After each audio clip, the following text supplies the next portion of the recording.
Good morning, welcome back, all students.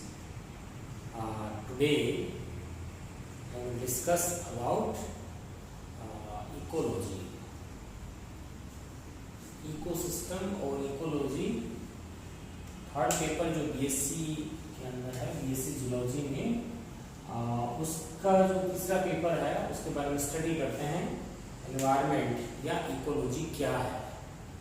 जैसा कि आपको पता है कि हम जिस एनवायरनमेंट में रहते हैं, जिस वातावरण में रहते हैं, उस वातावरण का हमारे जीवन पे क्या प्रभाव पड़ता है और कैसे हम उस वातावरण को रेस्पॉन्ड करते हैं, किस प्रकार उस वातावरण के साथ एडजस्ट होते हैं, इन सभी क्रियाओं का जो सामूहिक अध्ययन जिस ब्रांच में होता है, विज्ञान की, लाइफ साइंस की जिस शाखा में होता है, उसे हम पारिस्थितिकी विज्ञान या इकोलॉजी कहते हैं।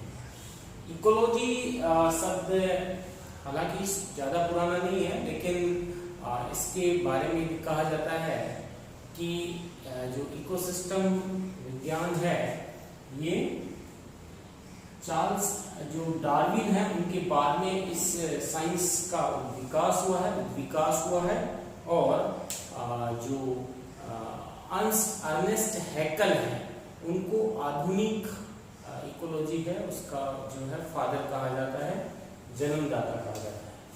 ये दो शब्दों से मिलकर बना होता है, ग्रीक वर्ड है।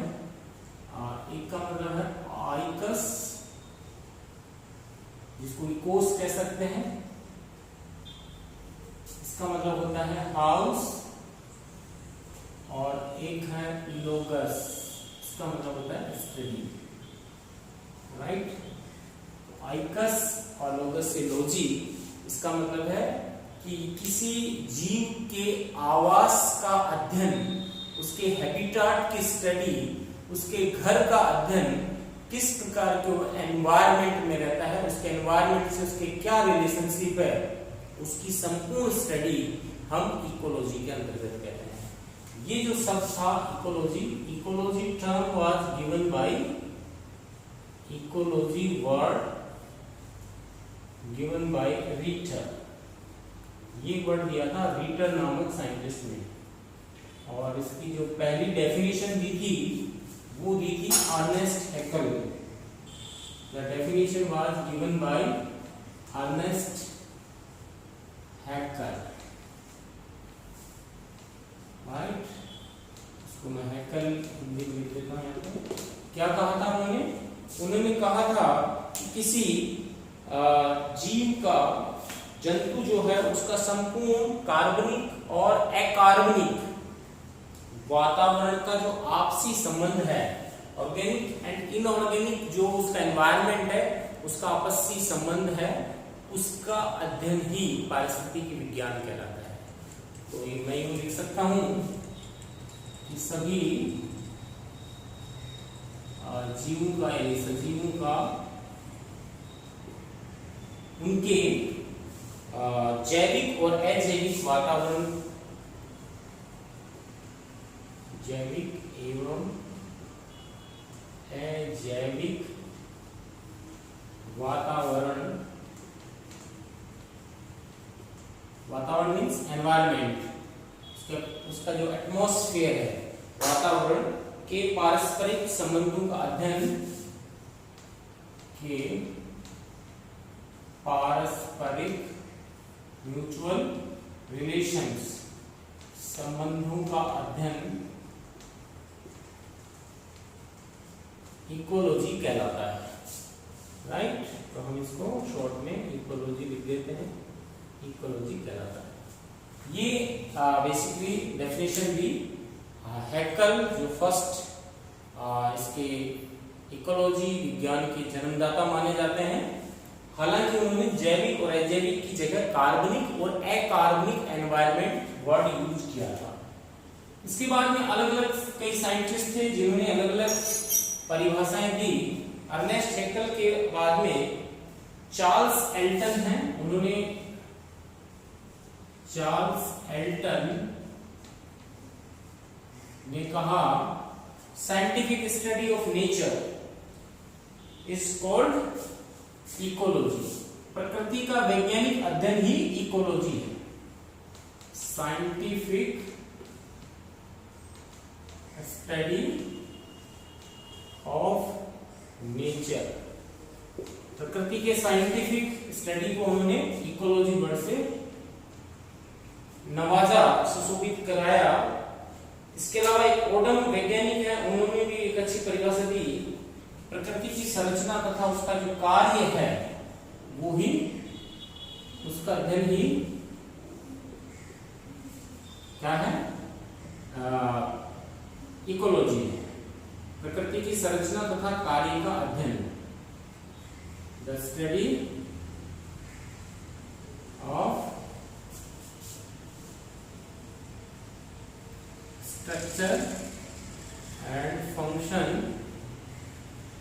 Of nature.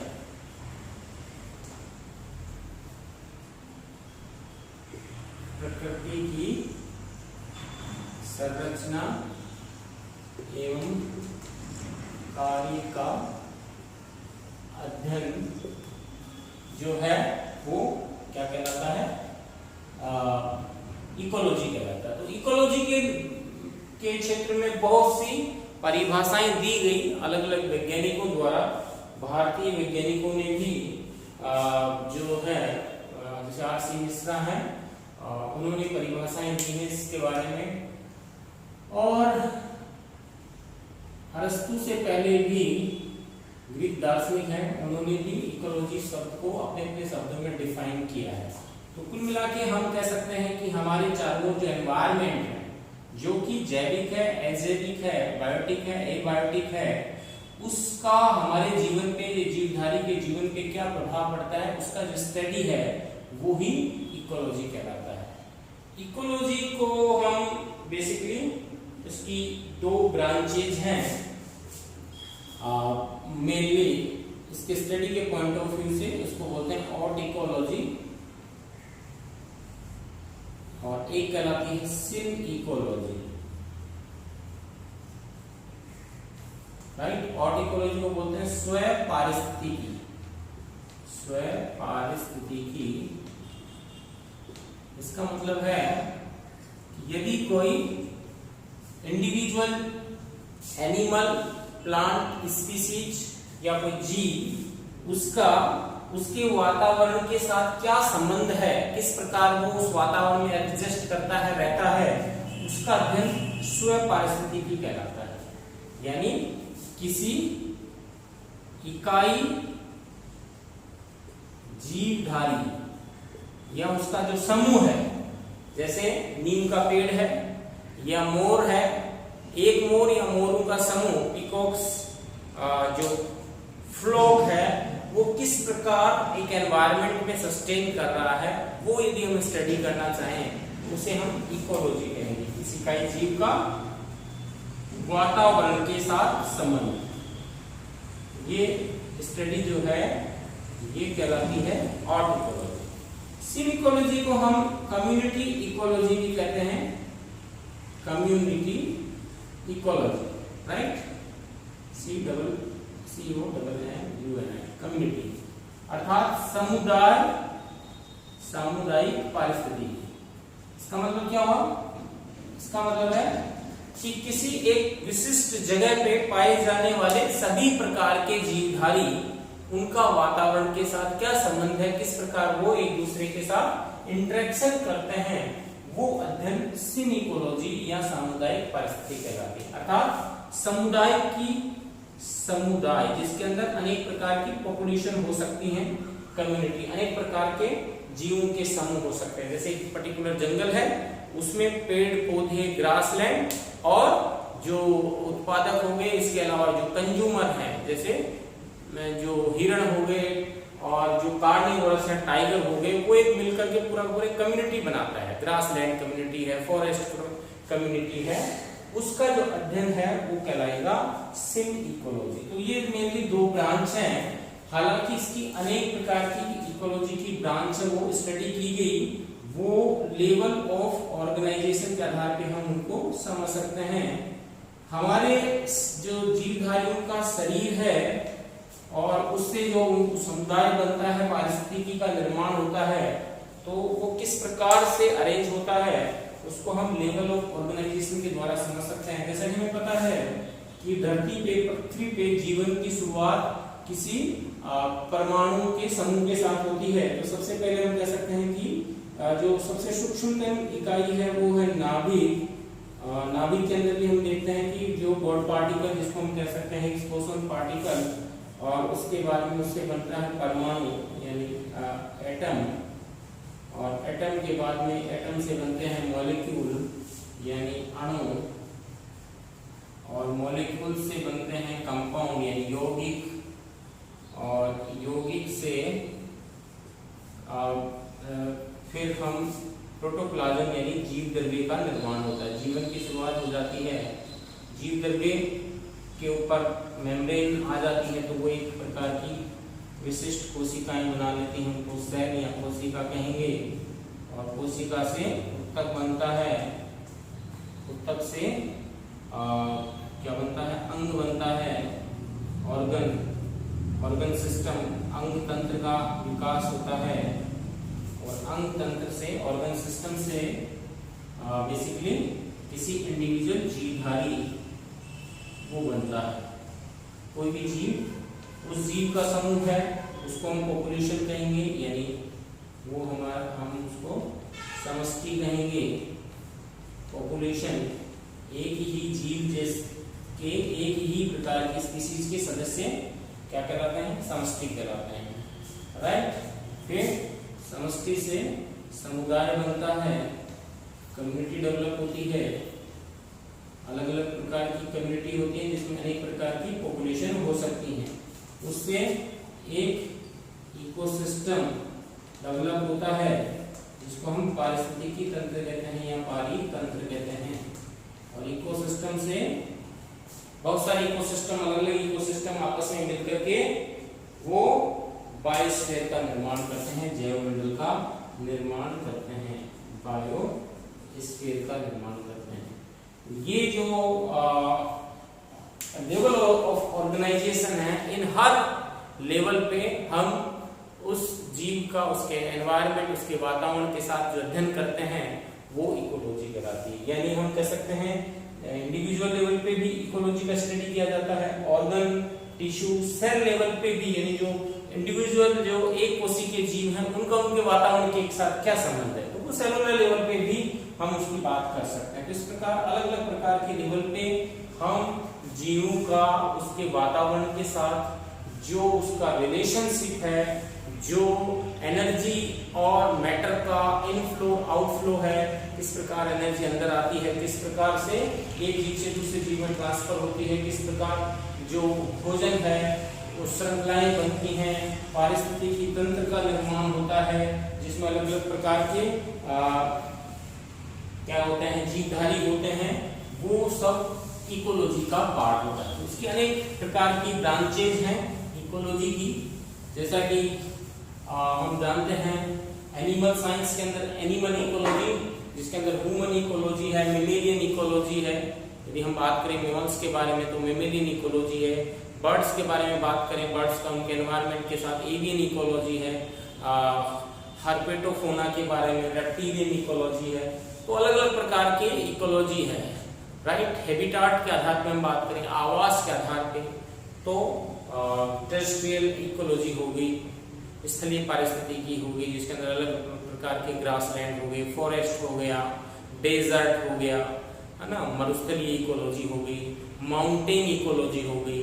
यदि मैं एक्वेटिक एनवायरनमेंट की बात करूं, जलीय बात, तो वो एक्वेटिक इकोलॉजी होगी जिसके अंदर फिर हम फर्दर बांट सकते हैं एक्वेटिक इकोलॉजी को कि फ्रेश वाटर है या मैराइन है, तो दोनों प्रकार के अलग अलग होगी। फ्रेश वाटर इकोलॉजी होगी, मैराइन यानी समुद्री इकोलॉजी होगी।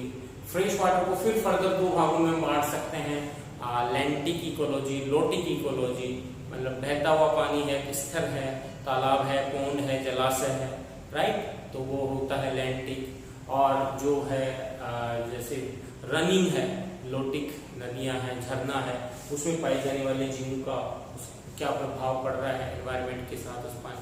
तो ये सारे के सारे इकोलॉजी की अलग अलग ब्रांचेज हैं अब रिसेंटली रेडिएशन इकोलॉजी है, स्पेस इकोलॉजी है, नई ब्रांचेज हम डेवलप हो गई हैं, पॉपुलेशन इकोलॉजी है, मैराइन इकोलॉजी है। तो जो है डीप सी इकोलॉजी, वहां क्या अडेप्टेशन पाया जाता है, पेलियो इकोलॉजी है, एग्रीकल्चर इकोलॉजी है, वाइल्ड लाइफ मैनेजमेंट इकोलॉजी है। तो बहुत सारी ब्रांचेज हैं वो इकोलॉजी की पढ़ी जा रही हैं। तो नेक्स्ट हम बात करेंगे इकोलॉजी के अंदर जो फैक्टर्स हैं, जो इकोसिस्टम है उसके बारे में। बेसिकली ब्रीफली मैं इसको थोड़ा सा डिस्क्राइब कर देता हूँ कि हम इकोसिस्टम, जो कि इकोलॉजी की शुरुआत करते हैं तो उसकी जो यूनिट होती है वो एक इकोसिस्टम होता है। और वो जो इकोसिस्टम है उसको बेसिकली इकोसिस्टम को एक टेंसले नामक साइंटिस्ट है, उसी ने डिस्क्राइब किया था। टेंसले ने इकोसिस्टम वर्ड को, कि जो जीव हैं उनका जो जैविक और अजैविक वातावरण है उसका आपस में संबंध, और food chain, food web, energy flow, ऊर्जा का प्रवाह कैसे होता है, मैटर का आदान प्रदान कैसे होता है, वो सारा इकोसिस्टम में आता है। तो इसमें हम देखते हैं कि इसके अंदर दो पार्ट हैं। एक बेसिकली एबायोटिक जो है कंपोनेंट है, और एक है बायोटिक कंपोनेंट इकोसिस्टम के अंदर, ये दोनों से मिला हुआ होता है। तो एबायोटिक और एबायोटिक एनवायरनमेंट। एबायोटिक के अंदर हम बात करते हैं फिजिकल एनवायरनमेंट की। फिजिकल एनवायरनमेंट है, फिजिकल या क्लाइमेटिक।